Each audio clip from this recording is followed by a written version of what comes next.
L'opera di Naruto è universalmente riconosciuta come un pilastro del genere shonen, una storia epica di crescita, amicizie e combattimenti ninja. Tuttavia, un'analisi superficiale che si ferma ai Rasengan e alle rivalità non riesce a cogliere l'essenza dell'opera.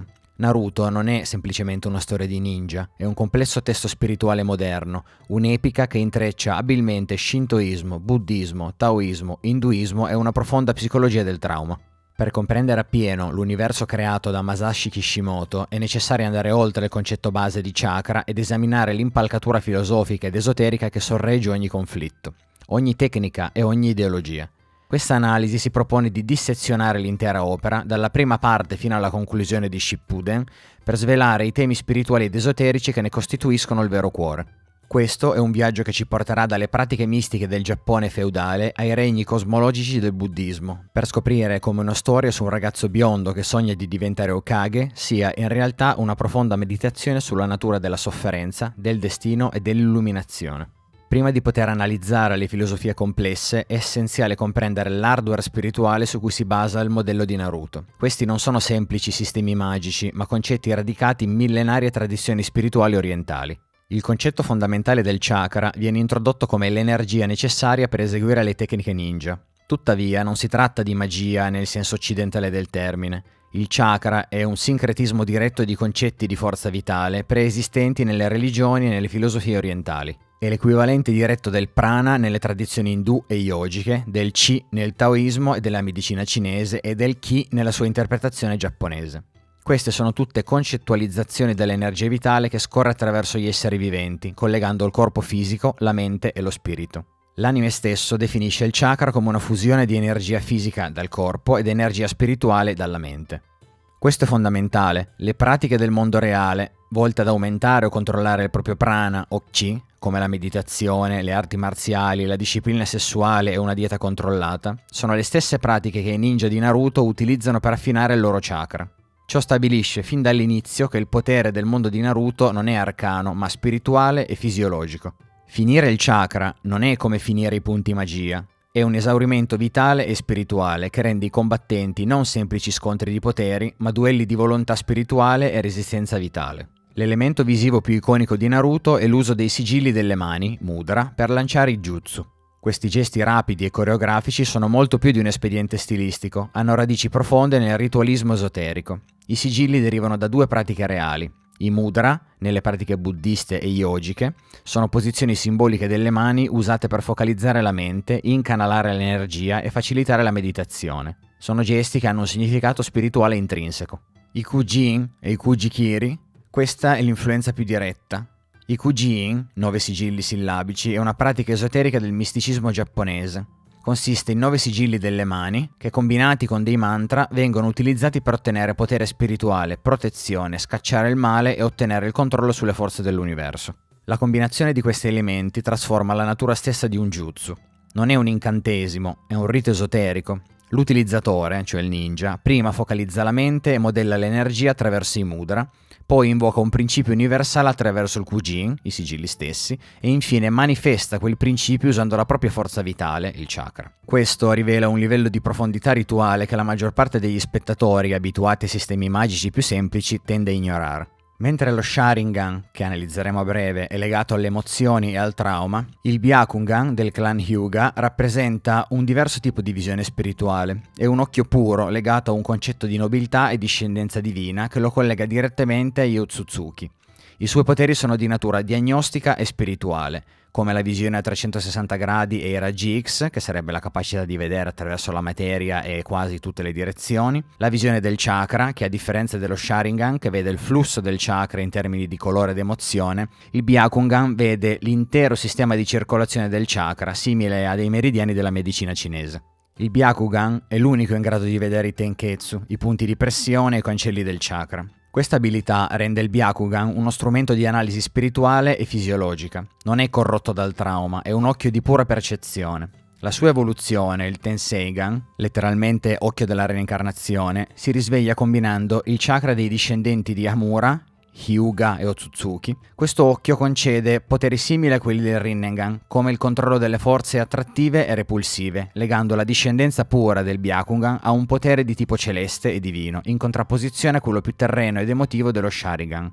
Se il chakra è l'hardware, la mitologia shintoista è il sistema operativo su cui gira la tragedia del clan Uchiha. Le loro tecniche più potenti non sono semplicemente intitolate a divinità shintoiste, ne incarnano le storie, i conflitti e i paradossi. Per capire gli Uchiha bisogna prima capire il mito della creazione giapponese, come narrato nel Kojiki. La storia inizia con le divinità primordiali, Izanagi, il maschio, e Izanami, la femmina. Insieme creano le isole del Giappone. Tuttavia la tragedia colpisce quando Izanami dà alla luce il dio del fuoco, Kagutsuchi. Le ustioni del parto la uccidono e lei discende a Yomi, la terra dei morti. Disperato, Izanagi viaggia a Yomi per salvarla. Lì, Izanami gli dice di attenderla e di non guardarla, ma Izanagi, impaziente, accende un fuoco e la vede. Non è più la sua splendida moglie, ma un cadavere in decomposizione, contaminato. Inorridito, Izanagi fugge. Infuriata per essere stata vista in quello stato, Izanami lo insegue. Izanagi riesce a malapena a fuggire, sigillando l'ingresso di Yomi con un enorme masso, separando così per sempre il mondo dei vivi da quello dei morti.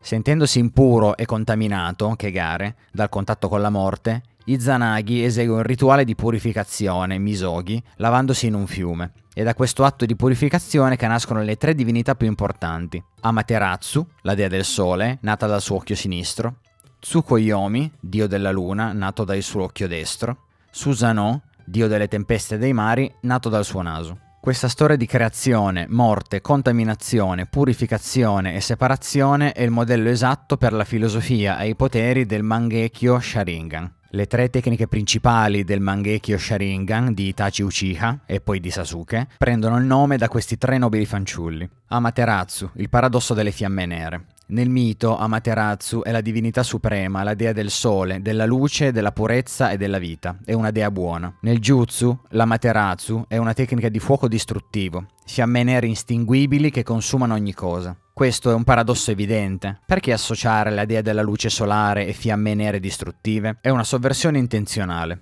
Una spiegazione suggerisce che Indra Otsutsuki, il progenitore Uchiha, chiamò originariamente questa tecnica Hino Kagutsushi. Il Kagutsushi è il dio del fuoco caotico e distruttivo che uccise Izanami durante il parto. Ciò implica che il potere degli Uchiha non è la luce divina di Amaterasu, ma il fuoco mortale caotico di Kagutsuchi. L'uso del nome Amaterasu è un atto di arroganza Uchiha, un tentativo di ammantare un potere oscuro e distruttivo con il nome della divinità più nobile e buona, nascondendo la vera natura caotica del loro potere. Nel mito, la relazione tra Amaterasu, il sole, e Tsukuyomi, la luna, finisce in tragedia. Tsukuyomi uccide la dea del cibo e Amaterasu, disgustata da questo atto, si rifiuta di vederlo di nuovo. Questo è il motivo mitologico per cui il giorno e la notte sono separati. Il sole e la luna non condividono mai il cielo. Nel jutsu, la relazione tra le tecniche rispecchia questa separazione. L'Amaterasu è un ninjutsu, un attacco fisico reale, mentre lo Tsukuyomi è un genjutsu, un attacco mentale illusorio. Sono descritti come antipodi, opposti completi. La tecnica di Itachi intrappola la vittima in un mondo illusorio dove controlla il tempo e lo spazio, un regno separato dalla realtà fisica, proprio come la luna è separata dal sole nel mito. Nel mito, Susanoo è il dio delle tempeste, è potente, selvaggio, petulante, arrogante e distruttivo. Ha una lunga e turbolenta rivalità con la sua sorella Amaterasu. Nel jutsu, Susanoo è l'incarnazione perfetta di queste caratteristiche, un gigantesco avatar di chakra, imponente, distruttivo e che funge da difesa e attacco assoluti. Ma c'è un livello in più. La forma del Susanoo, specialmente nelle sue fasi avanzate, ricorda fortemente quella di un Tengu. Nel folklore giapponese i Tengu sono esseri soprannaturali, yokai, potenti, abili con la spada, saggi, ma noti soprattutto per la loro immensa arroganza e superbia. Il Susanoo, quindi, è la fusione perfetta, è la manifestazione spirituale dell'arroganza e della potenza distruttiva, sia del dio Susanoo che della yokai Tengu, è la hubris Uchiha resa manifesta praticamente. I jutsu proibiti, Izanagi e Izanami, portano questa connessione mitologica al suo culmine filosofico, prendendo il nome dei due progenitori divini e costano alla luce di un occhio. Izanagi prende il nome dal dio che ha plasmato la realtà e creato le isole. Il jutsu fa lo stesso, permette all'utilizzatore di trasformare l'illusione in realtà, di rifiutare un esito indesiderato, con la propria morte, e di riscrivere il proprio destino. È l'atto di arroganza supremo. Io rifiuto la realtà e impongo la mia volontà. mentre Izanami prende il nome della dea che è rimasta intrappolata nell'oltretomba in una punizione eterna. Il jutsu fa lo stesso, rinchiude il bersaglio in un loop illusorio infinito. Ma la vera genialità sta nella loro relazione. L'Izanami è stato creato specificamente per contrastare l'abuso dell'Izanagi. Non solo due tecniche opposte, sono una tesi e un'antitesi filosofica. L'Izanagi è l'arroganza Uchiha al suo apice, la maledizione dell'odio. L'Izanami è la lezione spirituale, il meccanismo di correzione. È un jutsu che incarna un principio quasi buddista. L'unico modo per sfuggire al loop, la sofferenza, non è combattere, ma accettare. La vittima viene liberata solo quando smette di mentire a se stessa e accetta la realtà del proprio destino. È una guerra filosofica interna al clan, una tecnica che forza l'illuminazione su coloro che sono accecati dalla propria arroganza. Se lo shintoismo definisce la tragedia di Uchiha, il buddismo e l'induismo definiscono la trama principale dell'opera, il conflitto tra Naruto e Pain, la reincarnazione di Indra e Asura.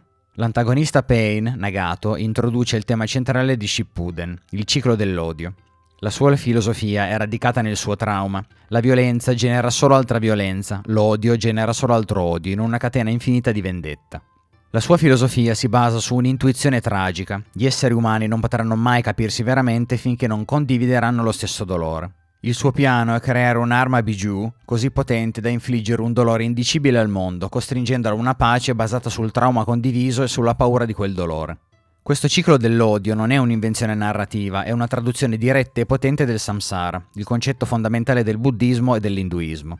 Il samsara è il ciclo infinito di vita, morte, rinascita e soprattutto sofferenza, che è perpetuato dal karma, la legge di causa ed effetto, dall'ignoranza e dall'attaccamento, l'odio, l'amore, l'invidia. In questa ottica l'intero conflitto di Naruto viene ridefinito. L'obiettivo non è semplicemente la pace politica, ma l'illuminazione, il nirvana nel buddismo o moksha nell'induismo, che rappresentano la liberazione da questo ciclo infinito di sofferenza. Pain è la figura tragica che ha compreso correttamente l'esistenza del samsara, ma ha cercato di controllarlo con altra sofferenza invece di trascenderlo. Naruto, al contrario, agisce come una figura Buddha. Sconfigge un nemico che possiede l'occhio del samsara, il Rinnegan, e supera un conflitto karmico che trascende le vite, Indra e Asura. Non attraverso la distruzione, ma attraverso l'empatia e l'illuminazione, rompendo così il ciclo. La prova più evidente di questa connessione buddista è il Rinnegan. Il nome stesso significa letteralmente occhio del samsara. I suoi poteri principali, i 6 sentieri, i Rokudo, usati da Pain attraverso i 6 corpi, sono una mappa letterale dei 6 regni della rinascita della cosmologia buddista. Ogni corpo di Pain non ha solo un potere casuale, ma incarna uno dei regni della sofferenza del samsara determinato dal karma. Pain, utilizzando i 6 sentieri, ha letteralmente incarnato l'intero ciclo della sofferenza buddista. Si è fatto Dio, il sentiero Deva, nel tentativo di controllare il samsara con la forza. Il sentiero esterno, che gli permette di usare il re dell'inferno, il sentiero Naraka, per la resurrezione di massa, simboleggia il potere di essere al di fuori dei 6 regni, un potere che usa solo alla fine, al costo della sua vita, per invertire il suo karma e riporre la sua fiducia nella soluzione di Naruto. Nella parte finale della serie si scopre che il conflitto tra Naruto e Sasuke non è l'unico, ma l'ultimo capitolo di una faida di reincarnazione secolare tra i due figli dell'eremita dei 6 sentieri, Indra, progenitore di Uchiha, e Asura, progenitore Senju, Uzumaki. Questi nomi sono presi di peso dalla mitologia induista. Nella cosmologia vedica, Indra è il re dei Deva, gli dei, il dio del cielo e della tempesta. Gli Asura sono i loro rivali, i demoni o i titani, spesso tradotti come demoni bellicosi anche nel buddismo, vedi il sentiero Asura. La loro è la lotta cosmica archetipica tra l'ordine divino e il caos demoniaco. Kishimoto, tuttavia, opera una sovversione geniale di questo mito. Nella tradizione indù, Indra è generalmente l'eroe e gli Asura sono gli antagonisti, ma in Naruto è il contrario. Indra, il dio del potere innato, il genio, è il progenitore della maledizione dell'odio, dell'isolamento e dell'arroganza, mentre Asura, il demone, è l'underdog che ha bisogno dell'aiuto degli altri, è il progenitore della volontà del fuoco, della cooperazione e dei legami. L'autore sta facendo una critica spirituale profondamente allineata con i temi della sua opera. Il potere divino, il talento innato, Indra, porta all'isolamento, mentre la lotta umana, demoniaca, duro lavoro, Asura, porta ai legami e alla vera forza. Questo rovescia la gerarchia mitologica per allinearsi perfettamente al dibattito originale della serie, duro lavoro contro vantaggio naturale. Mentre i conflitti più grandi attingono a mitologie panasiatiche, le filosofie interne di Konoha e la natura stessa del potere dei protagonisti sono radicati in una profonda psicologia spirituale. Il primo grande dibattito filosofico della serie è lo scontro tra Naruto e Neji Hyuga durante gli esami Chunin. C'è la tesi di Neji: il destino è immutabile, il perdente, Naruto, è destinato a rimanere tale e il ramo cadetto è destinato a servire al ramo principale. Il fatalismo di Neji deriva dalla sua esperienza con la gerarchia rigida del suo clan, mentre la tesi di Naruto: si può creare il proprio destino, il duro lavoro, la grinta e la determinazione possono sconfiggere un vantaggio naturale. Naruto sconfigge Neji, dimostrando la sua tesi, tuttavia Shippuden introduce una contraddizione apparentemente insanabile. Neji aveva in un certo senso ragione, si scopre che Naruto non era affatto underdog, era il figlio del quarto Hokage, un discendente del clan Uzumaki, con riserve di chakra e DNA eccezionali, la reincarnazione di Asura, il bambino della profezia destinato a salvare il mondo. E come si concilia questo? Il messaggio della serie si evolve, non è che il destino non esista, il punto è che cosa si fa con il proprio destino. Il destino di Naruto, essere Asura, non era una garanzia di vittoria, ma un fardello karmico. Era destinato a ripetere il ciclo del samsara, combattendo eternamente contro la reincarnazione di Indra, Sasuke. Il libero arbitrio di Naruto è stata la sua scelta di rompere quel ciclo. Ha usato la sua volontà del fuoco per rifiutarsi di uccidere Sasuke, per proseguire l'amicizia e l'empatia invece della vendetta. Ha usato il suo libero arbitrio non per negare il suo destino, ma per cambiarne l'esito. La filosofia fondante di Konoha, la volontà del fuoco, viene spesso citata, ma raramente definita. Rischia di suonare come vuota propaganda nazionalistica. Il suo significato spirituale più profondo viene rivelato da Azuma Sarutobi a Shikamaru proprio prima di morire. Azuma, giocando a shogi con Shikamaru, gli chiede chi sia il re, il pezzo più importante da proteggere, di Konoha. Shikamaru pensa all'Hokage. Azuma rivela la risposta: il re non è l'Hokage, ma le generazioni future, i bambini non ancora nati del villaggio, come la figlia non ancora nata di Azuma e Kurenai, Mirai. Questa è la vera volontà del fuoco, non una dottrina di potere, ma di continuità spirituale ed eredità. È la convinzione che l'individuo sia temporaneo e sacrificabile, ma che lo spirito della comunità, il re, debba essere protetto e si reincarni nelle generazioni successive. È la risposta del Konoha al samsara, una rinascita collettiva dello spirito del villaggio che passa di generazione in generazione. La fonte del potere Uchiha, lo Sharingan, è legata a doppio filo con la loro psiche. Tobirama Senju, il secondo Hokage, ne dà l'analisi più lucida. Non è che gli Uchiha sono intrinsecamente malvagi, è che, secondo Tobirama, nessun clan ama più profondamente di loro. Il loro chakra è unico. Lo Sharingan e la sua evoluzione, il Mangekyo, si risveglia quando quell'amore immenso viene spezzato da un trauma, tipicamente la perdita di una persona cara, che si trasforma in un odio travolgente. Il potere Uchiha è letteralmente la spiritualizzazione del disturbo da stress post-traumatico. Il loro potere non deriva dall'allenamento, ma dal dolore. Più grande il trauma psicologico, più potente la manifestazione spirituale, il Mangekyo. L'intera gamma dei loro poteri proibiti, i Zanagi, la negazione della realtà, i Zanami, l'accettazione forzata, sono perfetti meccanismi di coping psicologico trasformati in jutsu. Questo rende gli Uchiha la famiglia più tragica della serie. La loro forza è una misura letterale e visibile della loro sofferenza. Parallelamente al trauma Uchiha, c'è il trauma Jinchuriki, le forze portanti. Personaggi come Naruto e Gaara sono definiti dall'avere un Biju, la bestia cordata, sigillato dentro di loro. Questi Biju, come Kurama, la volpe nobecodeo, o Shukaku, il tasso monocoda, sono inizialmente presentati come demoni o concetti di odio. I loro portatori sono ostracizzati, odiati e trattati come armi.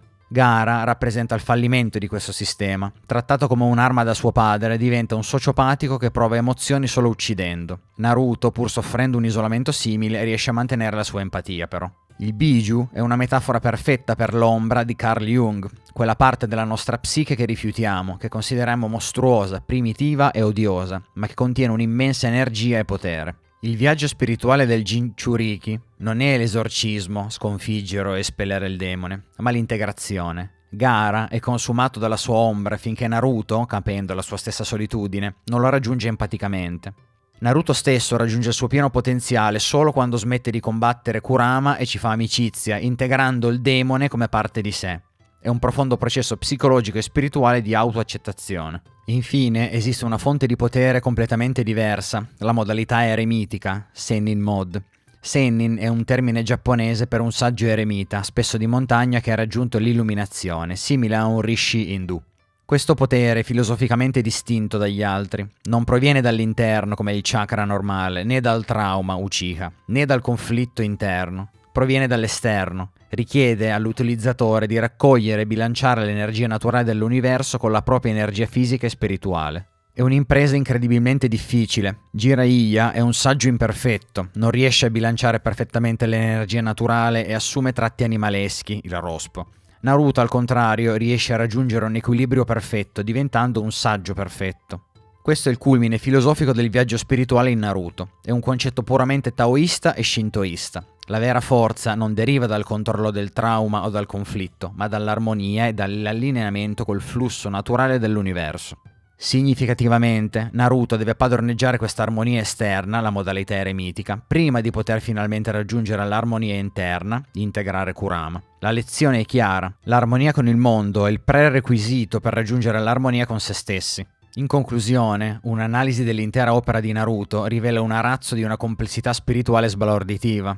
L'opera di Kishimoto non è semplicemente una storia che usa la mitologia, è un'opera sincretica che fonda attivamente concetti religiosi e filosofici diversi per esplorare una domanda centrale: come si spezza un ciclo di sofferenza? Il viaggio inizia con le fondamenta esoteriche, il chakra come prana, chi, forza vitale, e i sigilli delle mani come mudra, ritualismo. Si sposta nella tragedia shintoista del clan Uchiha, dove i miti di Izanagi, Amaterasu e Susanoo non sono solo nomi, ma template per la loro arroganza, il loro potere e la loro caduta. La trama centrale si svela come un'allegoria buddista. Il ciclo dell'odio di Pain è il samsara, il Rinnegan è l'occhio del samsara, e i 6 sentieri sono i regni della sofferenza karmica.